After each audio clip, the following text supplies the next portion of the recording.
Let's have a look at subsidiary books 1, sales book sum. So this sum goes as from the following transaction, write up a sales day book of Miss Ram and Co, who's a stationery merchant. So let's write the title of the sum with the first two lines given. So the title of the sum goes as in the books of Miss Ram and Co, and we're starting the sales book. So next step, we are going to write the format, and like the purchase book, this also requires only one side of the page. It doesn't require a double side. It is not a ledger account. So it's only one side of the page. The format of the sales book is no different from the purchase book. It's the same. Date, where you record the date. Particulars, where you record the details. Invoice number is the column which you create. They won't give you. So you're going to create it, but mostly we won't use it.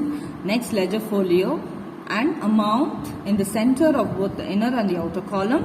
And the inner column is named as details, where you add and subtract, and the total column where you record the total of the addition and subtraction. So let's get into the first transaction over here. 2017 Jan 1st.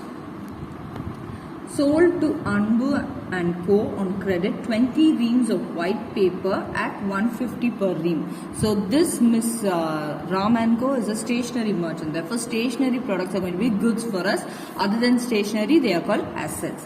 We have to check out whether it is a credit transaction and it relates to stationery items. So yes, this is a credit transaction because cash is not mentioned. Secondly, 20 reams of white paper is being sold. So white paper is stationery.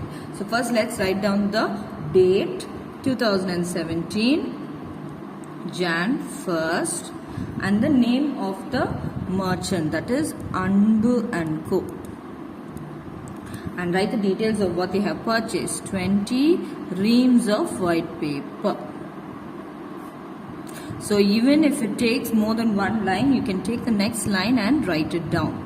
Paper at rupees 150 per ream.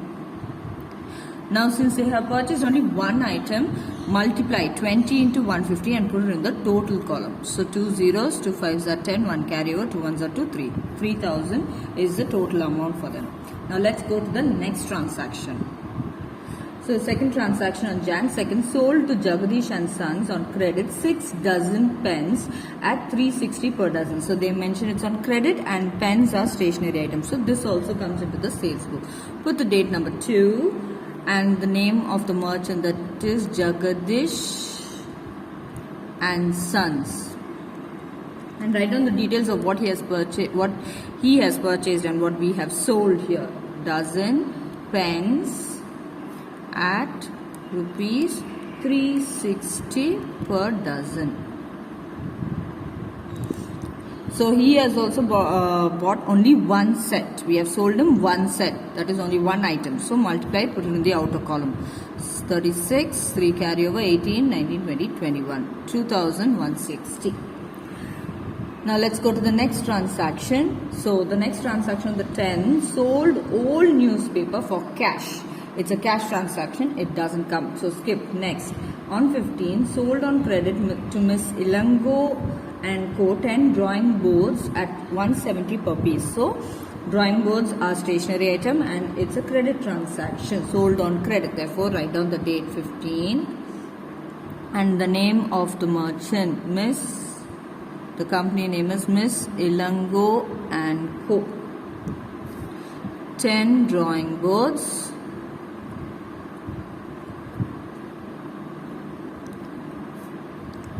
at rupees 170 per piece. So now they have also purchased only one item. We have sold one item for them. So multiply it, write it in the outer column. 2 zeros with 17,700. Right, next let's go to the next transaction. On the 20th, sold to Kani and Co 4 writing tables at rupees 1,520 per table for cash.